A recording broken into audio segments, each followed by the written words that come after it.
labarin Laila Majinin zan doshe a cikin ƙauna. Labarin mu ya zagaye duniya mun yi fice a cikin ƙauna. Fatima kyakkyawa ta ka ɗaiɗai son kowa in ba kyanan. Ba na gani ko me ke haska mun tafiyar mu da nisa. Koma dai me baki bana nan na jiyo lamarin so. Yayi kisa wasu har sun zauce nan lamarin so. Yayi kisa wasu har sun zauce nan lamarin so. Yayi kisa wasu har sun zauce nan. Kyakkyawar mace inda ta kai mace bayan Fatima zo zauna. Kome da nake da akanta na bada duk domin ƙauna. Inda aka batan rai haka zantin na Fatima ba kuna. Ko kiran da ake mini in aka ce mini Fatima shikenan. In a hana mini ke sai an jima. Aso na kina ɗau azama. Masoyi ya zo ki ji ban zuma. A gama a tare da azama a mafarkin mu. Baba da murnar auren mu. Mama da murnar aure kowa murnar auren mu.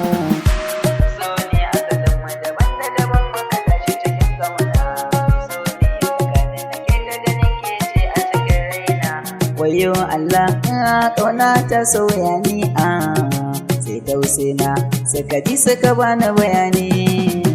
Banda na fara ganin ki kuma na jiya babu kamar ki. Fatima kyau asalinki asalinki da kyan tafiyar ki.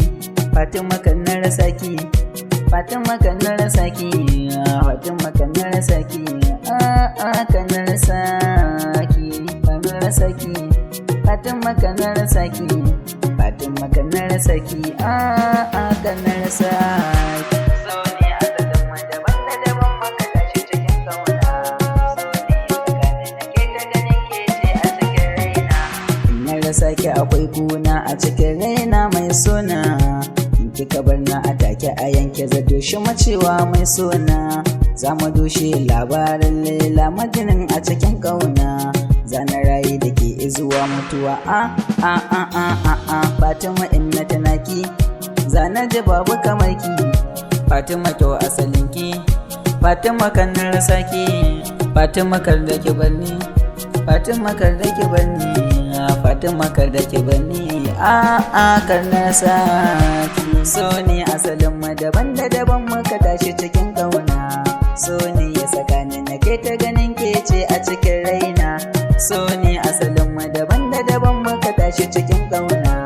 So ne tsakanin nake ta ganin ke ce a cikin raina.